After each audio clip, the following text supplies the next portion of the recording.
प्रत्येक जिल्ह्यातल्या घडामोडीचा अर्थात पाहणार आहोत 36 जिल्हे 72 बातम्या। मुंबई साकीनाका खैरानी रोडवर मॅनहोलमध्ये माणूस पडला। मॅनहोलमध्ये पडलेल्या व्यक्तीचं नाव असलम शेख असल्याचं समोर।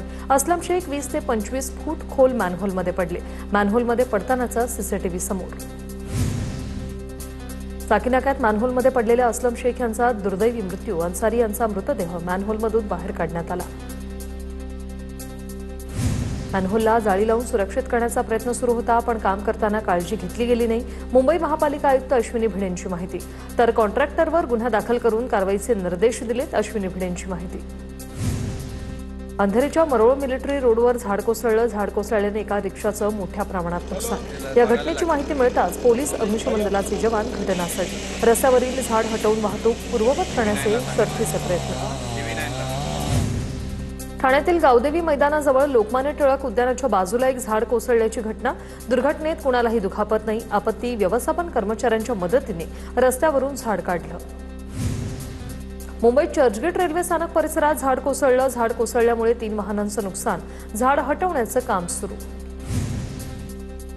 पालघर शहरातील एका चाळीची भिंत कोसळून महिलेचा मृत्यू। पालघर शहरातील अग्रीपाडा परिसरातील ही घटना। राबिया सय्यद या 47 वर्षीय महिलेचा भिंतीच्या ढिगाऱ्याखाली दबल्यानंतर उपचारावेळी मृत्यू। पालघर जिल्ह्यात पावसाचा जोर कायम असून नदीपात्रातील पाण्याची पातळी वाढली। सूर्या नदीत मासेमारीसाठी नदीत उतरलेला शेतकरी पाण्याच्या प्रवाहात वाहून गेला। नागपूरमध्ये रस्त्याने चालता चालता साचलेल्या पाण्यातून विजेचा झटका बसलेल्या महिलेचा मृत्यू। महापालिका कंत्राटदाराच्या दुर्लक्षामुळे 65 वर्षीय वृद्धेचा मृत्यू। मृत अफरोजा बेगम या भाड्याच्या घरात एकट्याच राहत होत्या। मुंबईत मुसळधार पावसाची हजेरी। हवामान विभागाकडून मुंबई, ठाणे, रायगडला ऑरेंज अलर्ट, तर पालघर, पुणे घाटमाथ्याला रेड अलर्ट। काही ठिकाणी मुसळधार पावसाची शक्यता। हवामान विभागाकडून सतर्क राहण्याचं आवाहन। साकीनाका मॅनहोल दुर्घटनेप्रकरणी सहाय्यक आयुक्तांसह 4 अधिकाऱ्यांचं निलंबन। महापौरांची माहिती। तर मृत असलम शेख यांच्या कुटुंबियांना पालिकेकडून 10 लाखांची आर्थिक मदत जाहीर। मुंबईला पुढील 4 दिवस मुसळधार पावसाचा इशारा। मुंबईच्या धरण क्षेत्रातही चांगल्या पावसाचा अंदाज। मुंबईत 135 ठिकाणी झाडं, फांद्या कोसळल्याचे प्रकार। घरं, भिंती कोसळल्याच्या मुंबई शहरात आतापर्यंत 9 घटना। रायगडमध्ये पावसाची संततधार। अंबा नदीच्या पाणी पातळीत वाढ। रायगड जिल्ह्याला अतिमुसळधार पावसाचा इशारा। जिल्हा प्रशासनाकडून 7 तालुक्यातील शाळांना आज सुट्टी जाहीर। पावसामुळे मुंबई गोवा महामार्गाची दयनीय अवस्था। कोलेटी नजीक महामार्गावर मोठमोठे खड्डे, प्रवाशांचे हाल। रत्नागिरीजवळ मुंबई गोवा हायवेवर निवळी घाटात दरड कोसळली। निवळी घाटात संरक्षक भिंतीच्या बाजूची दरड कोसळली। मुंबईच्या दिशेने जाणाऱ्या मार्गिकेवर दगड आल्यानं वाहतुकीला धोका। चिपळूणच्या कुंभारली घाटात रस्ता खचला। रस्त्याचा काही भाग खचल्याने वाहतुकीला धोका। मुसळधार पावसामुळे रस्त्याची स्थिती आणखी धोकादायक। वाहन चालकांनी अत्यंत सावधगिरीने प्रवास करण्याचं आवाहन। रायगडच्या माणगावमधील काळ नदीवर नव्याने बांधलेल्या पुलाचा भाग खचला। उद्घाटनानंतर 15व्या दिवशी पूल खचल्याने निकृष्ट कामावर प्रश्नचिन्ह। रायगडच्या समुद्रकिनाऱ्यावर समुद्राला उधाण आलंय, त्यामुळे लाटांचा तडाखा बसलाय। अलिबागच्या किनाऱ्यावर समुद्र खवळला। समुद्राचं पाणी थेट पार्किंगमध्ये।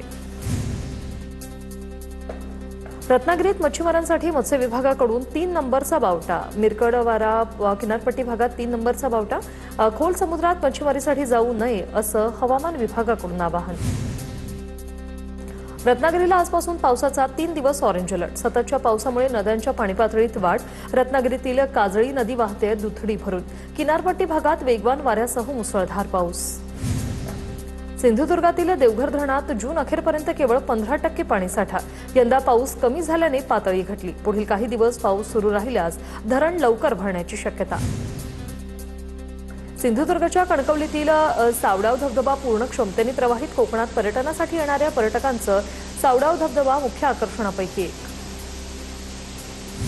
गेल्या 4 दिवसांपासून कोल्हापूरच्या धरण क्षेत्रात दमदार पाऊस। धरण क्षेत्रातील दमदार पावसामुळे नद्यांच्या पाणी पातळीत वाढ। पंचगंगा नदीच्या पाणी पातळीत देखील किंचित वाढ। पंचगंगा नदीची पाणी पातळी 12 फूट 5 इंचावर पोहोचली। बुलढाणा जिल्ह्यातील काही भागात पुन्हा मुसळधार पाऊस। मेहकरच्या वाघदेव नदी, मोताळ्यातील नळगंगा नदी दुथडी भरून वाहू लागल्या। रायपूर बाजारपेठेत पाणी शिरल्यानं भाजीपाला विक्रेत्याचं नुकसान। काही भागात मात्र पावसाची अद्याप प्रतीक्षा कायम। साताऱ्याच्या खटाव तालुक्यातील नीर तलावात 56% पाणीसाठा। मात्र तरीही माणखटाव तालुक्यातील गावात 77 टँकरने पाणी पुरवठा। नागपूरचा परिसरात कालपासून सुरू असलेल्या पावसामुळे बळीराजा सुखावला। जिल्ह्यातील पेरण्यांना वेग येणार, पेरणीसाठी मुबलक प्रमाणात पाऊस न झाल्याने पेरण्या खोळंबल्या होत्या। नाशिक शहरासह जिल्ह्यासाठी हवामान खात्याकडून येलो अलर्ट कायम, तर घाटमाथा आणि आजूबाजूच्या परिसराकरता ऑरेंज अलर्ट जारी। पश्चिम भागातील इगतपुरी, त्र्यंबकेश्वर पेठ तालुक्यांमध्ये मुसळधार पावसाचा अंदाज। जळगावच्या हातनूर धरणाचे 4 दरवाजे 5 मिलीमीटरने उघडले। धरणातून 5368 क्युसेक वेगाने पाण्याचा विसर्ग। पावसामुळे पूर्णा आणि तापी नदीच्या पाणी पातळीत वाढ, धरणाच्या पाणलोट क्षेत्रातील पाण्याची आवक वाढली। वाशिममध्ये दमदार पावसानंतर एकबुर्जी प्रकल्पाच्या पाणीसाठ्यात 5% वाढ, त्यामुळे शहरावरील पाणी टंचाईचं संकट काहीसं कमी झालं असून नागरिकांना दिलासा। राज्यात सर्वत्र पाऊस सुरू असताना भीमाशंकर पट्ट्यात पावसाची प्रतीक्षा कायम। चासकमान धरण अद्याप कोरडं ठाक। कोल्हापूर जिल्ह्याच्या पश्चिमेतील तालुक्यात 2 ते 3 दिवसांपासून पाऊस। गगनबावडा, राधानगरी, शाहूवाडी तालुक्यांमध्ये जोरदार पाऊस। धरणाच्या पाणी पातळीतही वाढ, पाऊस पडत असल्याने पेरण्यांच्या कामाला वेग। जळगावच्या अंमळनेर तालुक्यात जोरदार पाऊस, पावसामुळे शेतात पाणी साचल्याने कापूस पिकाचं नुकसान। नाशिकच्या लासलगाव परिसरात गेल्या वर्षीच्या तुलनेत 16.47% पाऊस। ढगाळ वातावरण असूनही पाऊस पडत नसल्याने शेतकरी चिंतेत। विरार पश्चिमेच्या विवा कॉलेज रस्ता पाण्याखाली, रस्त्यावर गुडघाभर साचलं पाणी। पाण्यातून मार्ग काढताना वाहनधारकांचे हाल। मुंबई नाशिक महामार्गावरील ठाणे भिवंडी बायपास रस्त्यावर प्रचंड वाहतूक कोंडी। 10 किलोमीटरचे अंतर पार करायला लागतात 2 ते 3 तास। वाहनांच्या प्रचंड रांगा। राजनोली नाका ते मानकोली नाका दरम्यान वाहतूक कोंडी। पुण्याच्या इंदापूर नगर परिषदेसमोर विरोधी पक्षनेते अनिल पवार यांच्यावर जीवघेणा हल्ला। नगर परिषदेतील बैठक संपवून बाहेर येत असताना 4 अज्ञात हल्लेखोरांनी चॉपर आणि चाकूने हल्ला केला। अनिल पवार यांच्या डाव्या हातावर वार। अनिल पवार हल्ल्यातून अगदी थोडक्यात बचावले। नाशिकमध्ये एसटीच्या विभागीय कार्यालयात एकाच वेळी 11 अधिकाऱ्यांचं निलंबन। क्लास 1च्या 3 आणि क्लास 2च्या 8 अधिकाऱ्यांचं निलंबन। कामात हलगर्जीपणा आढळल्याने निलंबनाची कारवाई। ठाण्याच्या महापौर शर्मिला पिंपळोलकर यांची पावसाळी दौरा, मात्र दौऱ्यात बोलावलं नसल्याने नगरसेवकांचं नाराजी नाट्य। शिवसेना नगरसेवक संजय भोईर यांच्याकडून उघडपणे नाराजी व्यक्त, नालेसफाई झाला नसल्याचाही आरोप। नवी मुंबई पालिका रुग्णालयातील गर्भवतीच्या मृत्यूचं प्रकरण, चुकीचा डोस दिल्याने गर्भवतीचा मृत्यू झाल्याचा नातेवाईकांचा आरोप, तर दुसऱ्या महिलेची प्रकृती गंभीर असून व्हेंटिलेटरवर असल्याची माहिती। राजमाता जिजाऊ रुग्णालयात मनसे पदाधिकाऱ्यांचा ठिय्या। नवी मुंबईतील बेलापूर येथील पालिका आयुक्तांच्या कार्यालयात मनसेचं आंदोलन। महापालिका रुग्णालयातील महिलेच्या मृत्यूनंतर मनसे आक्रमक, मनसेकडून दोषींच्या निलंबनाची मागणी। पुण्यात कॉक्रोच जनता पार्टीच्या आंदोलनाला पोलिसांची परवानगी नाकारली। नीट पेपरफुटी विरोधात 3 तारखेला आंदोलन होणार होतं। कॉक्रोच जनता पार्टी आंदोलनावर ठाम असून बैठकीनंतर निर्णय घेणार। नीट आणि टीईटी पेपरफुटी प्रकरणी पवारांच्या राष्ट्रवादीचा भंडारा जिल्हाधिकारी कार्यालयावर धडक मोर्चा। वारंवार होणाऱ्या पेपरफुटीमुळे विद्यार्थ्यांमध्ये तीव्र संताप। दादा भुसे आणि धर्मेंद्र प्रधान यांच्या राजीनाम्याची मागणी। बीडच्या साबलखेडमध्ये पाणी टंचाईमुळे महिलांचा ग्रामपंचायतीवर हंडा मोर्चा। तातडीने पाणी पुरवठा सुरू न केल्यास अहिल्यानगर आष्टी मार्गावर रास्ता रोको आंदोलन करण्याचा महिलांचा इशारा। मुंबई गोवा महामार्गावरील होणाऱ्या अपघाताविरोधात खारपाडा टोल नाक्यावर आंदोलन। महामार्गाचं काम अपूर्ण असतानाही टोल वसुली सुरू असल्याने नागरिकांचा संताप। पाऊस पडून अवघे 3 दिवस झाल्यानंतर मीरा भाईंदरमधील रस्त्यांची चाळण, रस्त्यांच्या दुरावस्थेवरून काँग्रेसचा सत्ताधाऱ्यांवर हल्लाबोल। खुर्ची आणि दगडावरून काँग्रेसच्या सिद्धेश राणेंची सत्ताधाऱ्यांवर बोचरी टीका। अमरावतीत स्मार्ट मीटर विरोधात प्रहार संघटनेचं महावितरणच्या मुख्य कार्यालयासमोर ठिय्या आंदोलन।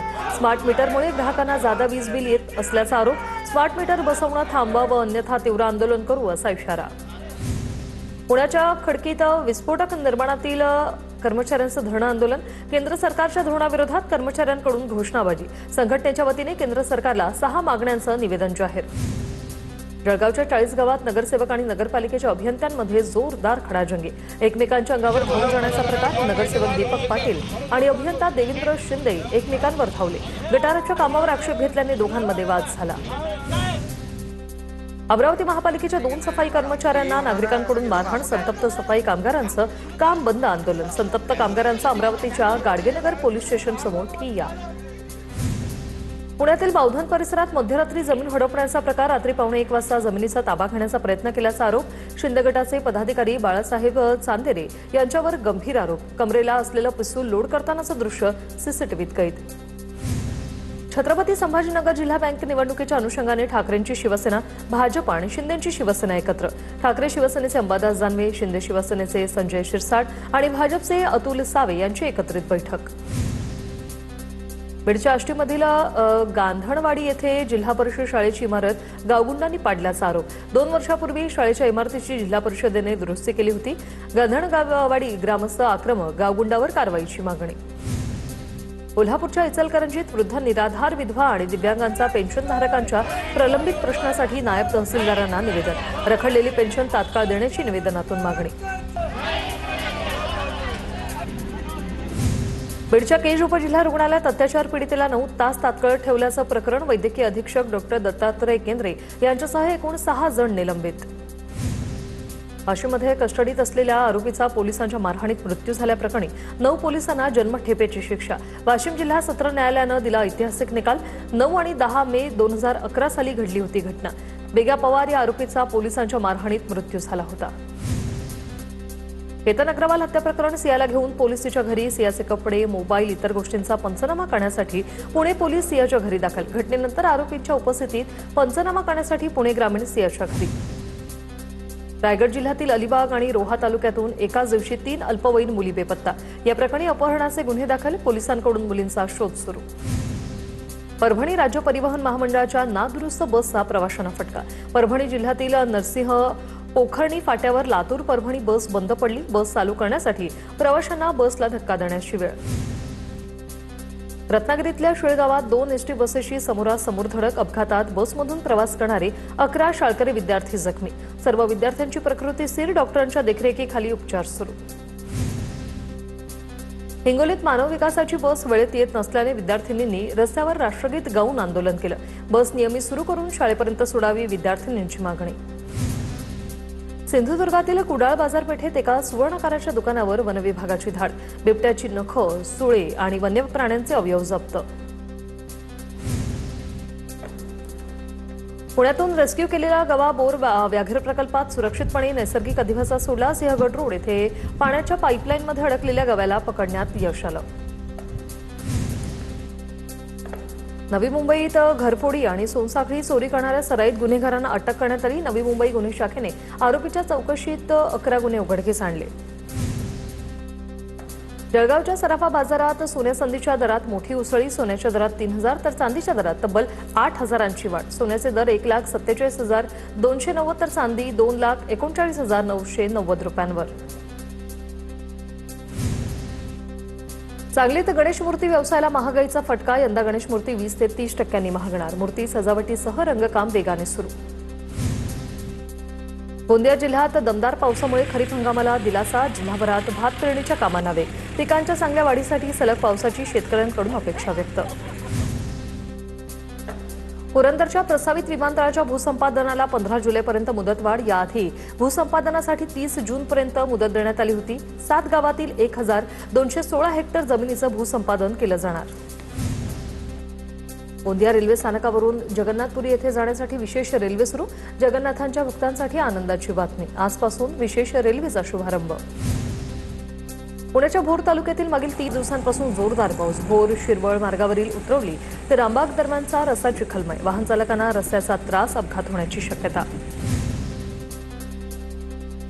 बुलढाण्यातील सखाराम महाराज पायीदिंडीचं पंढरपूरकडे प्रस्थान. टाळ मृदुंगाच्या गजरात वारकऱ्यांचा ज्ञानोबा तुकोबाचा जयघोष. 139 वर्षांपासून पायी वारीची परंपरा आजही कायम.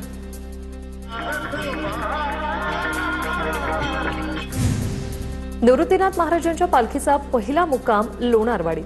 वारकऱ्यांच्या सुविधेसाठी लोणारवाडी ग्रामस्थ आणि प्रशासनाकडून पाणी, आरोग्य आणि सुरक्षेची जय्यत तयारी.